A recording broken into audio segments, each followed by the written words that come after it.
मैं रीना कश्यप अपने channel learn English with Reena Kashyap के साथ फिर से हाजिर हूँ।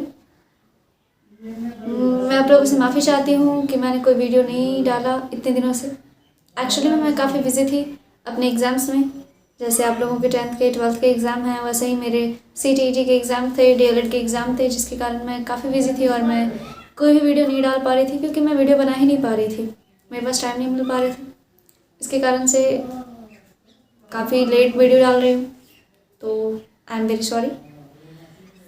वैसे आज के बाद मैं रेगुलर वीडियो डालूँगी। हर रोज़ एक वीडियो रहेगा जिसमें कि आपके ग्रामर के tense, question tag, removal to, voice, narration, degree, preposition की तो शुरुआत मैंने की थी अब, बट वो भी नेसेसरी नहीं है। तो इन जो भी मैंने आपको बताया उन सभी चीज़ों की मैं 1 महीने में पूरी जानकारी के साथ वीडियो डालूँगी, जिसको पढ़ के आप कम से कम अपने 10th और 12th के एग्ज़ाम में ग्रामर पूरा सॉल्व कर लोगे। अगर आप वीडियो को ध्यान से देखोगे तो, अगर देखोगे ही नहीं तो फिर तो इसकी गारंटी है नहीं। बट हाँ, अगर आप मेरे वीडियो को देखोगे, उसे समझोगे, समझने की कोशिश करोगे, तो इसकी गारंटी मैं लेती हूँ कि 1 महीने में इन सभी चीज़ों की तैयारी करवा दूँगी और आपके एग्ज़ाम में पूरे के पूरे ग्रामर सॉल्व हो जाएंगे। तो इसके लिए करना ये पड़ेगा कि आप लोग मेरे वीडियो को रेगुलर वॉच करोगे, अपने दोस्तों में शेयर करोगे ताकि उन लोगों की भी हेल्प हो पाए। एंड जो भी मैं बताऊंगी उसे अच्छे से कवर करोगे, अच्छे से सुनोगे। तो चलिए मैं वीडियो की शुरुआत करती हूँ। आप लोग सिंपल प्रेजेंट टेंस की चर्चा इसके पहले वाले वीडियो में भी की गई है। इसमें बातें करनी है नेगेटिव सेंटेंस की, कि हमारा जो सिंपल प्रेजेंट टेंस होता है उसमें जो वाक्य होते हैं वो 3-4 तरह के होते हैं। यूँ देखा जाए तो वो 3-4 तरह के होते हैं। पहला होता है क्या, पॉजिटिव सेंटेंस, जो कि इसके पहले वाले वीडियो में बताया गया है। दूसरा होता है क्या, नेगेटिव सेंटेंस। नेगेटिव सेंटेंस का मतलब ये आपका नॉट। जब तक किसी भी वाक्य में नेगेटिविटी की भावना तब आएगी जब किसी वाक्य में नहीं, हिंदी वाक्य में नहीं और अंग्रेजी वाक्य में नॉट ना लगा हो। जब ये दोनों का समावेशन किसी वाक्य में हो जाता है तो हमें समझ जाना चाहिए कि वह जो वाक्य है वो नेगेटिव सेंटेंस में है। तो आपको नेगेटिव सेंटेंस किसी भी वाक्य को बनाने के लिए उस वाक्य में नॉट या फिर नहीं ऐड करना होता है। ठीक है, अगर वाक्य में नेगेटिव मतलब इस तरीके से समझ सकते हैं कि किसी भी वाक्य में नहीं का प्रयोग है तो वो वाक्य नेगेटिव है। ठीक है, तो नेगेटिव सेंटेंस को ट्रांसलेट करने के लिए हमारा ये स्ट्रक्चर काम आता है। ये स्ट्रक्चर में क्या क्या होता है भाई, तो वह चीज़ जो उसमें पहले होता था वही होता है, बस इसमें आता क्या है, एक डू या डज और एक नॉट। और इसकी खास बात कि यहाँ पे भी 1 का यूज होता है, यहाँ पे भी 5 का लोचा नहीं है।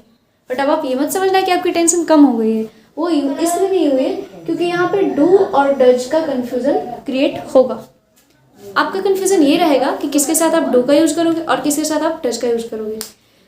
ये कंफ्यूजन क्रिएट होगा तब होगा जब आप वीडियो को, इसके पहले वाले वीडियो को अच्छे से नहीं सुने हुए रहोगे। अगर आपने उसे पूरी तरह से सुन लिया है, उसके ऊपर फोकस किया है, तो फिर आपको ये कंफ्यूजन क्रिएट नहीं होगा। वो इसलिए नहीं होगा क्योंकि उस वीडियो में मैंने बताया है कि किस वाक्य के साथ भी 5 का यूज़ करना है और किस वाक्य के साथ भी 1 का यूज़ करना है। तो जो भी नए व्यूअर होंगे वो सबसे पहले इसके पहले वाले टेंस की वीडियो को देख लेंगे, जो सिंपल प्रेजेंट टेंस का वीडियो मैंने डाला है। उसके बाद अगर इस वीडियो को देखेंगे तो चीज़ें समझ में आएंगी, वरना उन्हें थोड़ी मुश्किल होगी। तो सबसे पहली बात है कि यहाँ पे ये जो नॉट है, ठीक है, ये तो हम इससे समझ गए कि हमारा वाक्य नेगेटिव में होगा। अब इसको ट्रांसलेट कैसे करना है, तो सबसे पहले हमें सब्जेक्ट को लेना है, फिर डू या डज लगाना है, फिर नॉट लगाना है, फिर वर्ब का फर्स्ट फॉर्म लिखना है और ऑब्जेक्ट, जैसा हमने यहाँ पे किया है। राम आम नहीं खाता है, तो यहाँ पे हमने सब्जेक्ट को लिया, सब्जेक्ट हमारा राम हो गया, मैंने राम लिख दिया। उसके बाद राम के साथ हमारा डज लगता है, मैंने डज लिख दिया। उसके बाद यहाँ पे नहीं का इंग्लिश नॉट लिख दिया, फिर यहाँ पे भी 1 और फिर यहाँ पे मैंगो जो कि ऑब्जेक्ट। तो ये हमारा ट्रांसलेशन कंप्लीट हो गया। इस तरीके से मैंने इस ट्रांसलेशन को इंग्लिश में ट्रांसलेट कर लिया। तो अब यहाँ पे प्रॉब्लम ये है कि किसके साथ हमें डू का यूज़ करना है, किसके साथ हमें डज का यूज़ करना है, क्योंकि पॉजिटिव सेंटेंस के बाद आप जब भी किसी भी सेंटेंस का ट्रांसलेट करोगे, चाहे वो नेगेटिव हो, इंट्रोगेटिव है, तो आपको ये डू डज का यूज़ करना ही पड़ेगा। तो इसके लिए आप इतना बात जान लो कि डू जो है हमारा, ये सारे सब्जेक्ट्स के साथ यूज होगा। जैसे आपका हो गया I, we, you, they and plural number.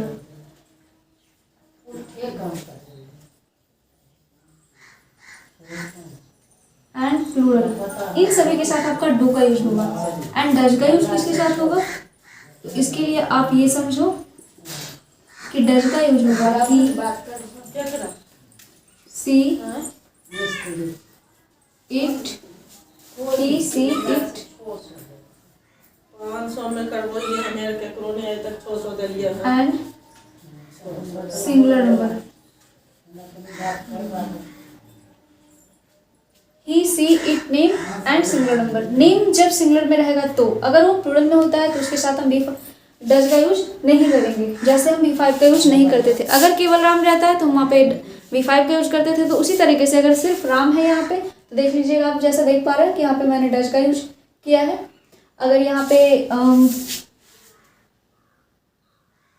भी मैंने डज का यूज किया। अगर यहाँ पे वो राम और श्याम रहता तो मैं यहाँ पे डू का यूज करती, ठीक इसी तरीके से जैसे यहाँ पे मैंने नीचे में बताया है। तो इससे आप इंट्रोगेटिव की जानकारी के लिए भी आपका ये डू डज यूजफुल रहेगा। आप इस चीज़ों को तो समझ गए होंगे कि हाँ कहाँ पे डू का यूज करना है, कहाँ पे डज का यूज करना है, और हमारा नेगेटिव सेंटेंस का स्ट्रक्चर क्या होता है। तो नेगेटिव का स्ट्रक्चर समझने के बाद अब आप कहाँ आते हैं, कहाँ, इंट्रोगेटिव में। इंट्रोगेटिव में एक यस नो होता है और एक WH होता है, जैसा कि आप यहाँ पे लिखा हुआ देख पा रहे हैं। यहाँ पे यस नो है और यहाँ पे WH है। तो नेगेटिव में तो एक वाक्य होते थे जिसमें कि नहीं होता था, लेकिन जब इंट्रोगेटिव की बात करेंगे नेगेटिव के बाद, तो उसमें दो तरह के वाक्य होते हैं। पहला होता है इंट्रोगेटिव में यस नो क्वेश्चन एंड दूसरा होता है WH वर्ड। अब ये यस नो क्वेश्चन क्या है और WH वर्ड क्या है, इसके बारे में मैंने आपको पहले वाले वीडियो में भी बताया है। जब मैं आपको सेंटेंस पढ़ा रही थी तो मैंने उसमें बताया था कि इंट्रोगेटिव दो तरह का होता है, एक में WH वर्ड होता है, एक में यस नो होता है। तो जो हमारा यस नो होता है वो हाँ या ना पे डिपेंड होता है कि आप किसी भी क्वेश्चन का आंसर, जो आपसे इंट्रोगेटिव मतलब होता क्या है, प्रश्नसूचक वाक्य। तो जब प्रश्नसूचक वाक्य हैं तो उसमें प्रश्न ऑब्वियसली होंगे, और जब प्रश्न होंगे तो फिर उसका आंसर आप करोगे। तो जब आप किसी भी प्रश्न का आंसर या सिर्फ हाँ या ना में कर रहे हो तो हमारा यस नो में जाता है। जब आप उस किसी भी प्रश्न का उत्तर डिटेल में कर रहे हो तो वो हमारा यस नो में ही नहीं जा करके WH वर्ड में जाता है। इसको हम इस तरीके से भी समझ सकते हैं कि जब कोई भी वाक्य WH वर्ड से स्टार्ट हो,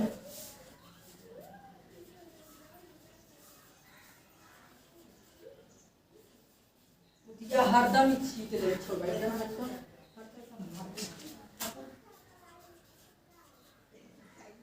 तो आप यहाँ से देख पा रहे होंगे कि जो आपके सारे वाक्य हैं वो क्या है, WH वर्ड है।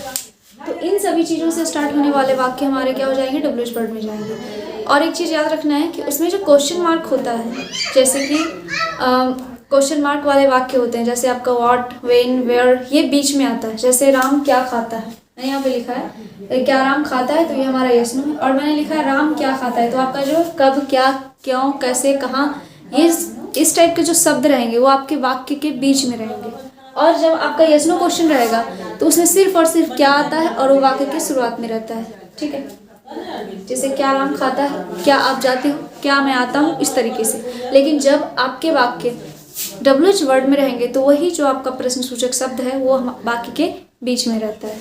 It is not necessary, but rare case में ही ऐसा नहीं होता है कि वो बीच में नहीं होता है, बाकी सभी जगहों पे बीच में ही होता है।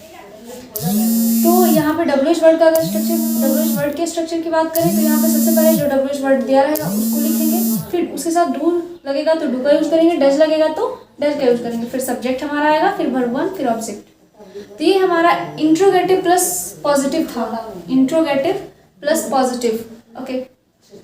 आगे मैंने यहाँ पे एक और भी स्ट्रक्चर लिखा है जो हमारा इंट्रोगेटिव प्लस नेगेटिव है, ठीक है।